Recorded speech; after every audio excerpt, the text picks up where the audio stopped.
Hi guys! Kumusta po sa inyong lahat? So for today's video ay tara at samahan niyo po magluto nitong ating ginataang gulay na talong.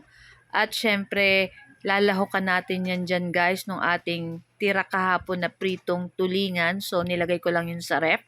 Tapos hinimay-himay ko lang siya guys ng maliliit. At yun yung ating ilalahok dito sa ating ginataang talong. At meron din tayo guys, embutido dyan guys. So pinagulong ko lang yan sa scrambled egg bago ko prito. So tara na guys at samahan nyo na po ako magluto and enjoy watching na rin po.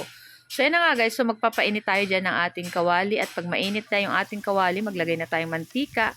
At pag mainit na yung ating mantika, mag-start na tayong maggisa nitong ating bawang. At syempre isunod na rin natin dyan yung ating sibuyas at yung ating kamatis.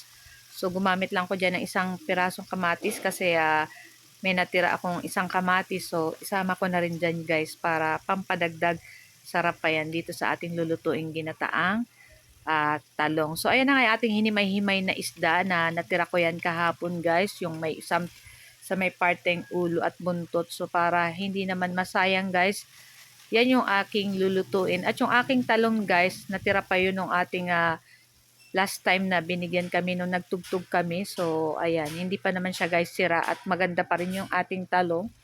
Kaya, ayan yung ating naisip na lutuin ngayong ating lunch. So, after nyan guys, naglagay na rin ako nitong ating Coco Mama na gata ng niyog. Yung nasa sachet, yung maliit lang guys. Kasi konti lang naman itong ating talong dyan. Pagkatapos, naglagay na rin tayo dyan ng asin, konting sugar para medyo manamis-namis yung ating ginataan. So after, lagay na rin natin dyan yung ating hinugasan na talong. At ayan na nga guys. So naglagay rin po pala ako dyan guys ng konting suka.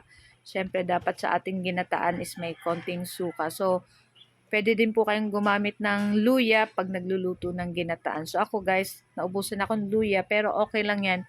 Masarap pa rin naman kahit walang gata. So ayan na nga, tatakpan lang natin yan. At after ilang minuto ay ayan na nga at luto na rin tong ating talong at pwede na natin yan i-transfer mamaya sa ating mangkok.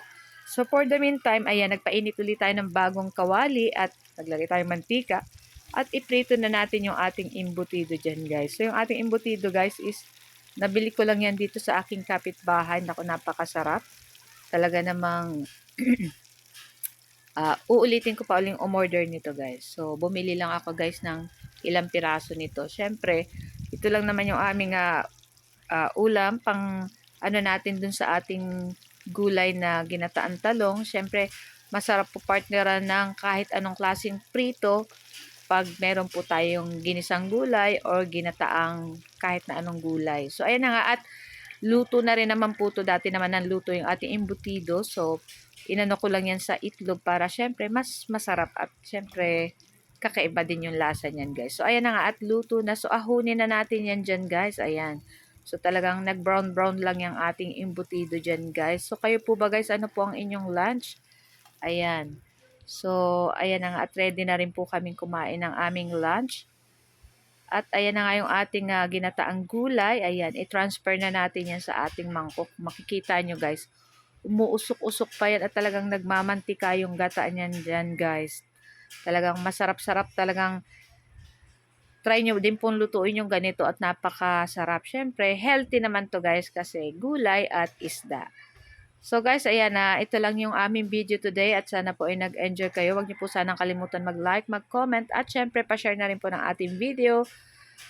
So tara na guys, kainan na. Thank you for watching. See you next video. Ciao! Babu! Sarap!